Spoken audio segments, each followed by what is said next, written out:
नमस्कार, मैं नित्यानंद सनवाल, कक्षा द्वितीय, विषय हिंदी। वो विषय हमारा आज हिंदी व्याकरण में पार्ट 1, इसमें कि भाषा, लिपि तथा व्याकरण, ये पार्ट 1 में 3 चीज़ें दिखाई गई हैं। परंतु आज मैं आपको केवल भाषा के विषय में आपको जानकारी दूंगा। जैसा कि भाषा, यहाँ लिखेंगे हम भाषा। अब भाषा क्या है भैया बहनों? भाषा जब हम अपनी बात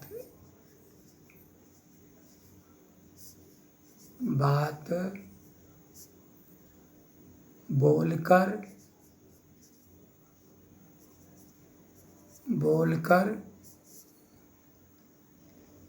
या लिखकर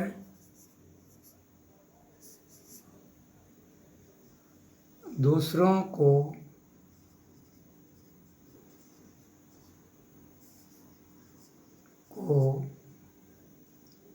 समझाते हैं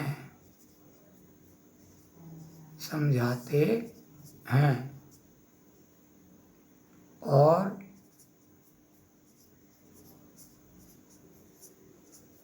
सुनकर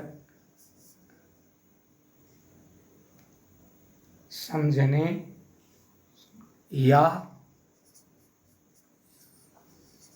पढ़कर समझते हैं।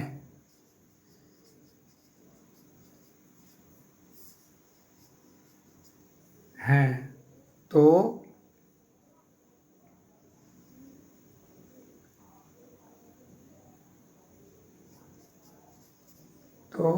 बोलने, इसको हम कहेंगे बोलने,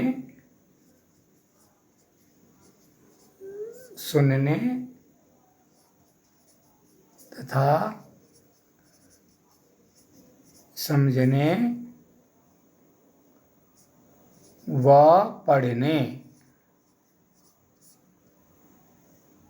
का यह माध्यम भाषा कहलाता है।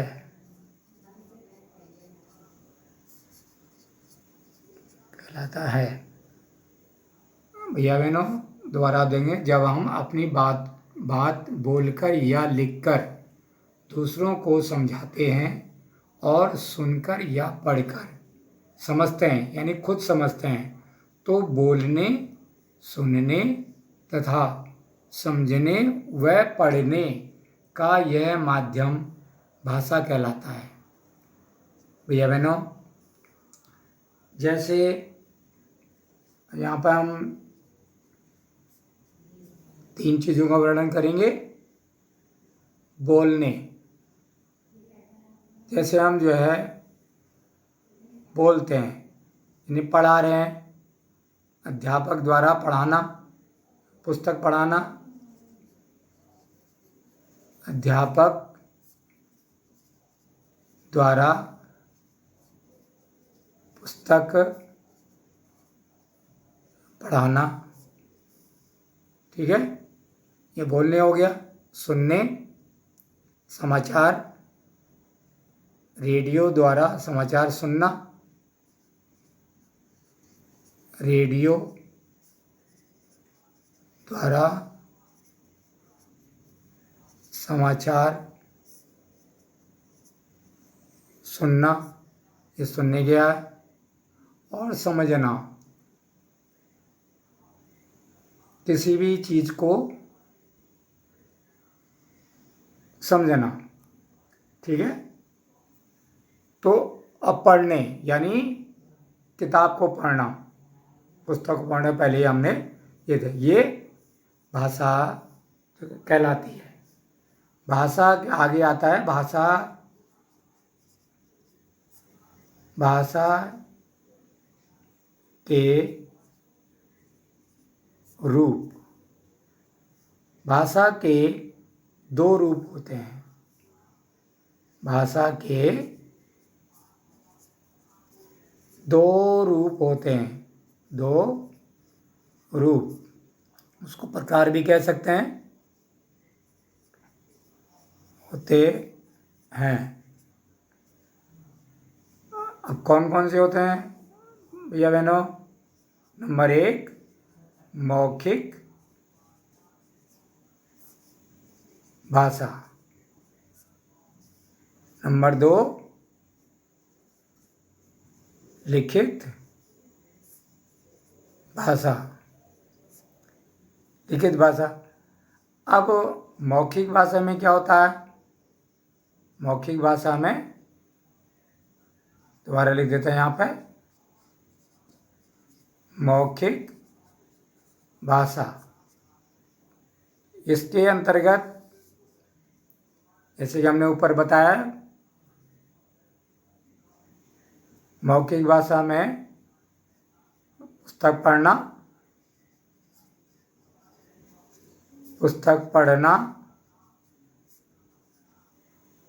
भाषण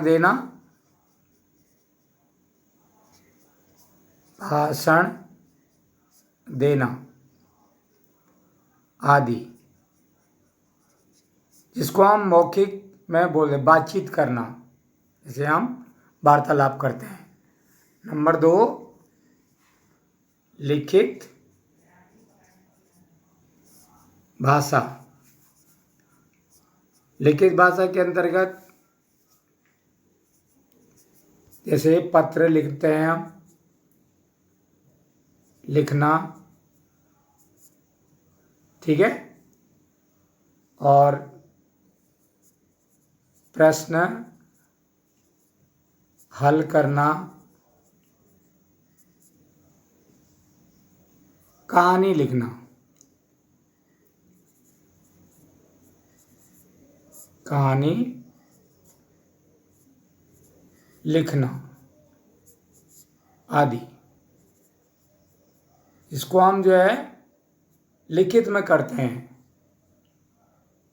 अगला प्रश्न, अगला आया भैया बहनों, आप इसको समझ गए होंगे, इसको हम दोबारा दोहरा देते हैं। मौखिक भाषा के अंतर्गत पुस्तक का पढ़ना, नेता द्वारा भाषण देना और बातचीत करना, दो बच्चों के आपस में या दो लोगों के द्वारा बातचीत करना भी इसमें हो सकता है। नंबर 2 लिखित भाषा। लिखित भाषा में पत्र लिखना, पत्र पत्रिका लिखना, ठीक है, बच्चों द्वारा प्रश्न हल करना, ये कहानी लिखना आदि, ये भाषा के लिखित रूप होता है। भैया बहनों, अब वो भाषा जो है कई प्रकार की होती है। भाषा कई प्रकार की होती है। हमारे देश बहुत बड़ा देश है, इसमें कई प्रांत हैं, तो हर प्रांत की अपनी अपनी भाषा होती है। तो इस प्रकार से भाषा कई प्रकार की होती है। हमारे देश में कई प्रकार की भाषा का प्रयोग होता है। जैसे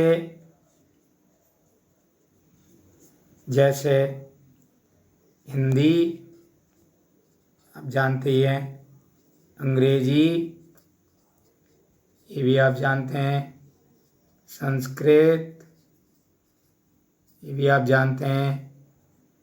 पंजाबी जानते हैं आप, ठीक है। और उर्दू, ये भी आप जानते हैं। फिर होता है तमिल, ये तमिल भाषा दक्षिण भारत में होती है। तमिल, कन्नड़, ये कन्नड़ भाषा होती है। मलयालम,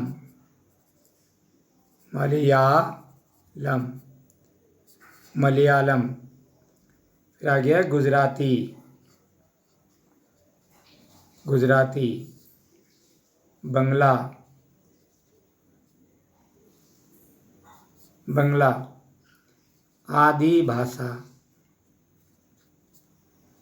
भाषा, भाषाएं बोली जाती हैं, जाती हैं। इस तरह से भैया बहनों दोबारा देखेंगे। भाषा कई प्रकार की होती है।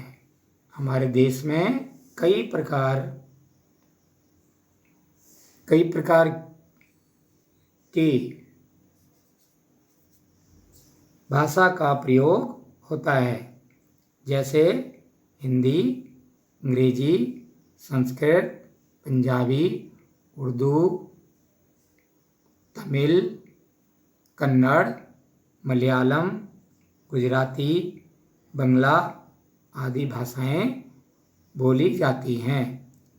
भैया बहनों आप जानते हैं कि हमारे देश की जो राष्ट्रभाषा है वह हिंदी है।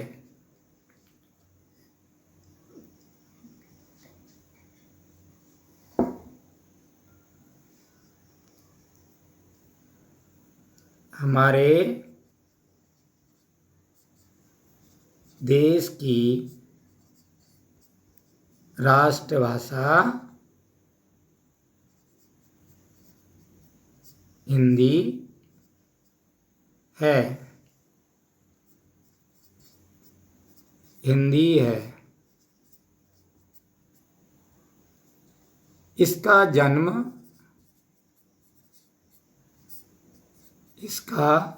जन्म संस्कृत भाषा से हुआ है। संस्कृत भाषा से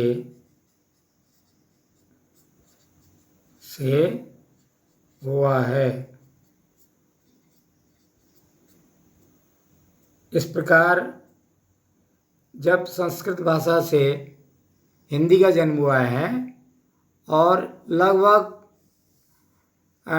सभी भाषाओं का जो जन्म अंग्रेजी ये को छोड़ करके जितने भी हमारे देश में बोली जाने वाली जो भाषाएं हैं दक्षिण भारत की तरफ से, तो सबका जो जन्म हुआ है वो संस्कृत भाषा से ही हुआ है। इसलिए संस्कृत को जो है सर्वभाषा नाम जननी भी कहा गया है, सभी भाषाओं की जननी।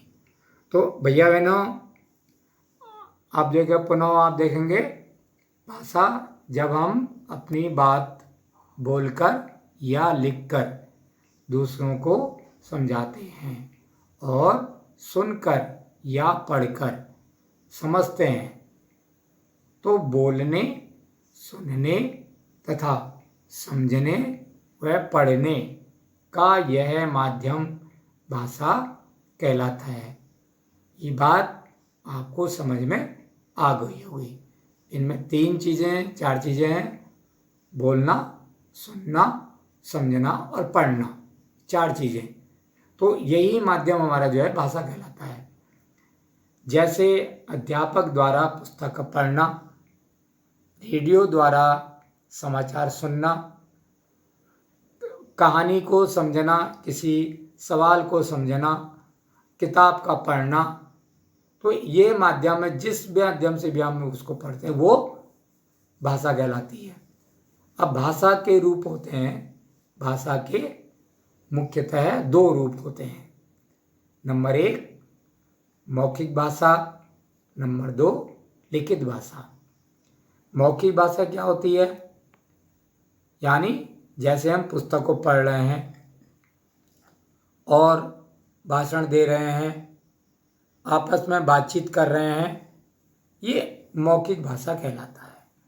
लिखित भाषा तो पत्र पत्रिका को लिखना, चिट्ठी लिखना, बच्चों द्वारा प्रश्न हल करना, या कोई कहानी लेखन उसको लिखना, ठीक है, कहानी लिखना आदि जो हम लिखित में करते हैं वह लिखित भाषा के अंतर्गत आता है। भैया बहनों, भाषा कई प्रकार की होती है। भाषा कई प्रकार की हम जो है बोलते हैं। हमारे देश में कई प्रकार के भाषा का प्रयोग होता है, जैसे हिंदी, अंग्रेजी, संस्कृत, पंजाबी, उर्दू, तमिल, कन्नड़, मलयालम,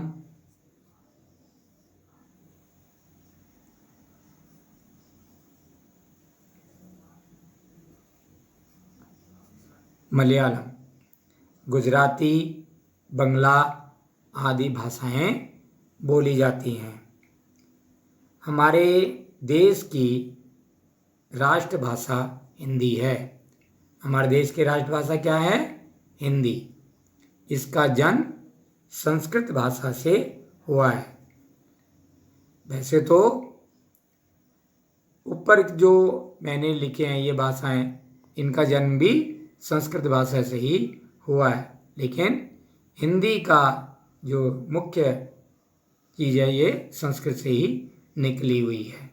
इस प्रकार से तो भैया बहनों, आपने अभी ये भाषा का ज्ञान आपने पढ़ा, समझा, मनन किया होगा और आपको भाषा के विषय में जानकारी मिल गई होगी। आपको यह पाठ समझने में कोई दिक्कत नहीं होनी चाहिए। इस जितने भी मैंने ये आपको ये काम कराया है, इसको अपनी उत्तर पुस्तिका में उतार लेंगे, इसको याद कर लेंगे और वैसे जो है लिखित कार्य में आपको जो है व्हाट्सएप कर दूंगा और इसको आप सुंदर लेख में, इसको एक दूसरी कॉपी में आपको बनाना है, लिखना है। हिंदी की 2 कॉपियाँ बनेंगी। एक तो जिसमें आपका हिंदी फर्स्ट और ये हिंदी सेकंड के नाम से बनेगी, जिसमें हिंदी व्याकरण का कार्य कराया जाएगा। भैया बहनों, आज का ये पाठ यहीं समाप्त होता है। अगले चैप्टर में आपको लिपि और व्याकरण के विषय में बताऊंगा। आज का पाठ यहीं समाप्त होता है। धन्यवाद, नमस्कार।